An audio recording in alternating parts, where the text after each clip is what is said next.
first quarter especially, but most of the first half, the defense played at such a high level. Did you have a feeling that how dialed in they were going into the game based on the preparation, even before the first half?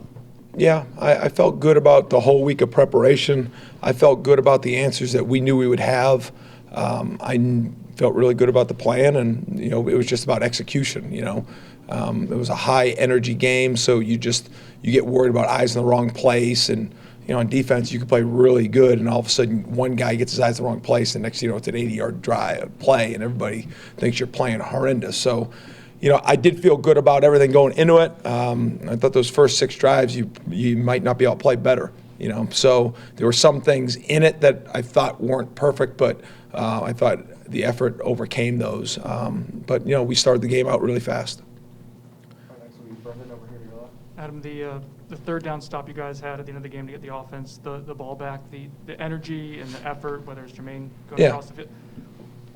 Can you just speak to the effort that was shown on that play, how important it was to that moment? And I go back. Friday we're practicing and we run a naked out-of-pocket play.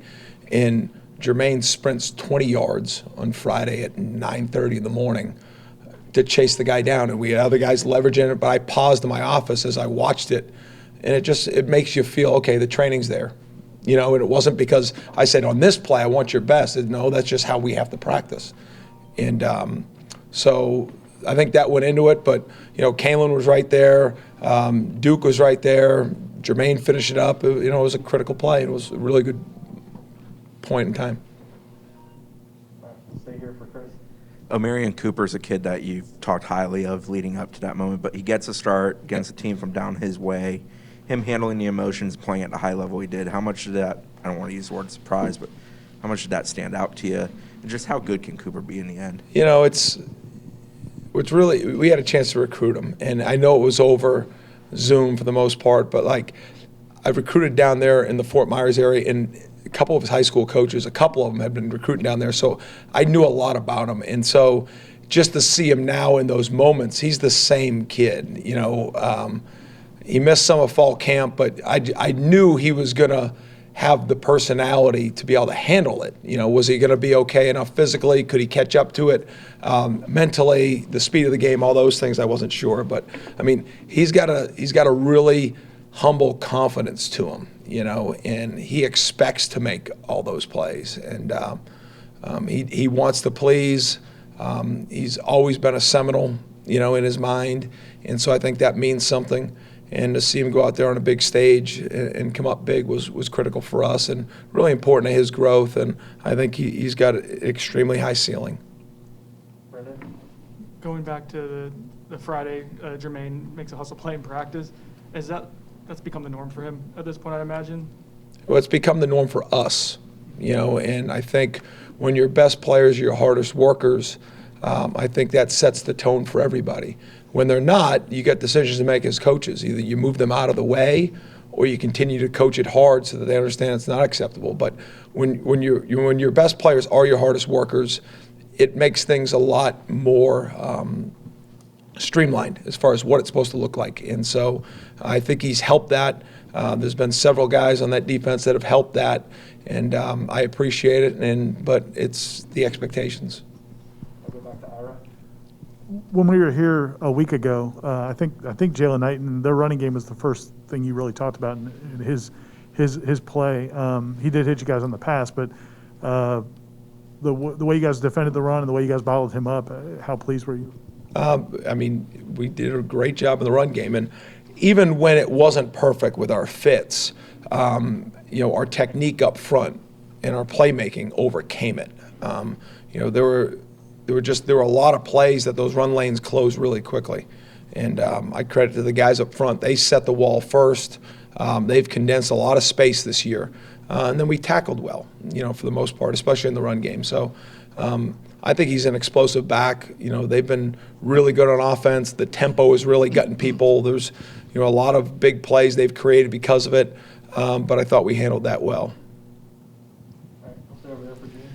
I want to ask you a couple of the series in the second half when you guys were great in the red zone. They get the ball's tipped, kind of a fluky play. Another one, you guys get the stop, they miss the field goal, you get the running into.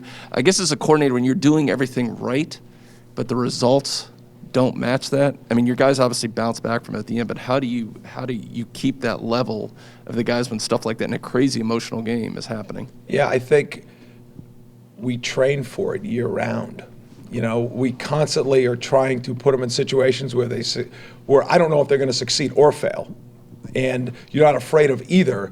But when either happens, what's next, and then how do you react to it? And I think the consistency of that occurring day in and day out is how you prepare for those moments. And that's the only way I can tell you that, whether it's in meetings, walkthroughs, off-season, recruiting, something's going to happen as a reaction to the event. How's our reaction, and then what's the response? And just be consistent within that of the correction, the standard, the expectations, and then move forward. And I think that helps our guys because there is a ball gets tipped, that's going to be a pick six if it's 6 inches the other way. They catch the ball, and we have 2 guys on the original play that are in position. You know what I mean? So do I get upset about the reaction? I can't believe they scored a touchdown. Or is it, hey, this is what happened, and did you see the route? Did we match it? Were we in good position? Did we let the quarterback out of the pocket? Whatever it was. So I just think that starting from Coach Norvell, and then it trickles down to our staff and trickles down to our players, and it's just kind of the way we operate right now. All right, we'll come back over to the left side in the back for Jerry. Along that line, there was a series of 5 possessions where they scored on 4, I think, right there in the middle of the game, with those 2 freaky plays and 2 other drives. What did anything change in what you were doing defensively? That allowed those scores? Yeah. Yeah, we didn't cover the wheel route. What's that? That was an issue, right? They had 3 wheel routes that, 2 other times we got them covered. They didn't get covered, and, that's not something that we really want to let happen around here. But it happened, so not good. So that was pretty much what they did. Well, I mean, wheel. yeah. Okay. Come up front for Brendan. It looked like Kalen DeLoach was more demonstrative in getting guys lined up. Is that a matter of, was he playing having a different role? Is that him just being more confident? That's kind of been him, this year. There's a reason why he's in the middle of our defense and he plays the most. Number one, he's talented. He plays hard, and he's a good tackler. But, I mean, he takes things personal. I mean, he's an aggressive leader. And you see his energy when we make stops. You see his energy not only when he makes plays, but when others makes plays. But, it is. I mean, when you got 80,000 of the best fans in the country yelling and screaming, and you got to get guys lined up, like, you can't do it quietly. So he knows that, and that's part of the reason I think he's part of the answer for us. Go back to the right side for Corey. Adam, that was probably one of the best, probably the best wide receiver group you've faced. Did you think your cornerbacks, for the most part, kind of stood up to the challenge and competed? I mean, they made some great catches where your guys were right there, but then you guys had an interception and a couple pass breakups too. Yeah, I mean, I thought for the most part, like I said, if you look back, it wasn't really the wideouts, that really affected the game. It was some of the just throwbacks to backs or angle routes that the backs hit on some rub routes and things, some of that nature. So I think for the most part, I thought, Jarvis and Duke really stood up, and Kevin Noles, those are our 3 guys that kind of have to play a lot of one-on-one coverage, and we give them help, in different ways. But, I thought they stood up. I mean, Jarvis, he was going against their most targeted receiver, so obviously he had more opportunities. Duke made just about all of his plays, but Jarvis had really good coverage on a couple of them. And, just sometimes it's a bang-bang play and things we want to get cleaned up, but I thought he battled for sure. All right, Ira. I don't know if you had talked beforehand with Jermaine, giving him the prerogative to tell subs to go back off the field. Is that something that he has specifically, or do guys always have that? And then also, him and Kier, besides the playmaking, just with the leadership they've given you guys this year. Yeah. So, in substitutions, like, you have set substitutions, but as the game goes on, like, those substitutions become, obviously, you can't set them in stone, and listen, I wouldn't want him to react in any other way, to be honest with you. Coach JP and Coach Dell do a great job up front of making sure that we try and keep those guys fresh. But again, that happens in practice sometimes. You know, if a play didn't get done right and he needs to fix it, or Kier or Fabian, I mean, most of those guys, you know, I can remember last week Fabian saying, "Coach, run that again." You know, and sometimes I want to move on because we got other snaps that we got to get. But when you're really good players, you know, set a tone and set a standard. You know what I mean? That makes me proud because that's what you're looking for. Did I answer your second part? Okay. Another question about Jermaine, and I'm curious, when you're doing film study, you want teaching moments for guys. I'm sure you pull out plays from games. The play he made on third down again at the end, coming across the field, making that stop, because maybe it goes to 4th and 1, or maybe he converts it at that point. Maybe the whole game changes in that. Is that the kind of play you'll use going forward, not just this season and beyond, a teaching moment to your guys? Will that be in your regular loop? Just the hustle play on the gang tackle? Yeah, I mean, we showed it. You know, it was it's just another insight. I mean, we try to celebrate as much effort, you know, in physicality plays as we can. I mean, there are schematic plays you're trying to talk about. There's technique plays, but there's mindset plays too. And when you're playing good football, you know, just the toughness, the mindset, the effort, the pursuit, those are things that you can't show enough about. And, you know, it's a big part of why we're getting better this year, because I'm able to show us do it instead of creating other film from around the country. And, you know, so that's been all part of the growth. I know you're 100% focused on this week today, but do you ever, when you're home or away from the office, do you ever think about some of the young guys that you have in this unit and what this could look like? I mean, we talked about Duke and, you know, Kevin Noles and, you know, Peyton and Shaheem. And, I mean, you got some really talented young players. Do you ever think about, okay, the future? Yes, because it's our job, you know, because we're recruiting every single day. And so you're always like, you know, this is this guy, and where's he going to end up playing for us next year? Because that's all comes in decisions that we're taking as far as this class. So constantly thinking about that, you know, position moves, you know, even whatever week we're in, we're still, I mean, you know, we're going up against a team that plays a lot of 2 tight end sets. So it's like, okay, do we have all the guys in the right spots to get the right reps this week? So this position move's still being made, you know, like, and I had sit-downs with 2 guys yesterday of, listen, your role's going to be different this week.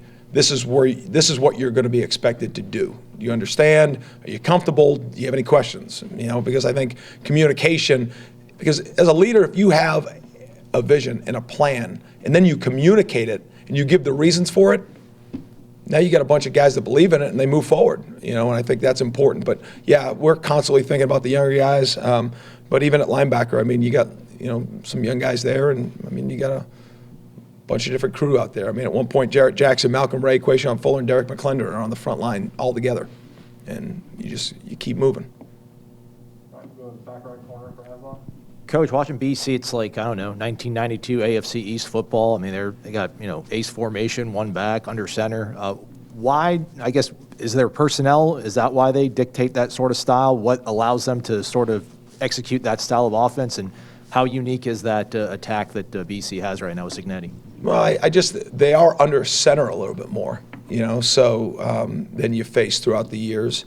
But that also opens up some more downhill runs and some play action passes too. But you know, I don't know. I'm sure it goes back to the coaching staff. I think that's why it just happens to be in that region of the country too. But you know, that's their philosophy. That's how they want to set their offense, and they've won more games than they haven't this year. So I mean, they've done a nice job, especially as of late with the quarterback being back.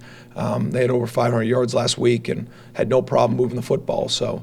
There are some tight ends in that program. There's a mindset in that program that you can see on tape when they operate on offense. So we're working to put a plan together right now to make sure that we go out there and play our best. All right, we'll come back to the front for Chris. When that game ended on Saturday, what were your emotions like watching a team celebrate, watching the players celebrate with one another, and also seeing how elated Odell was? Yeah, I mean,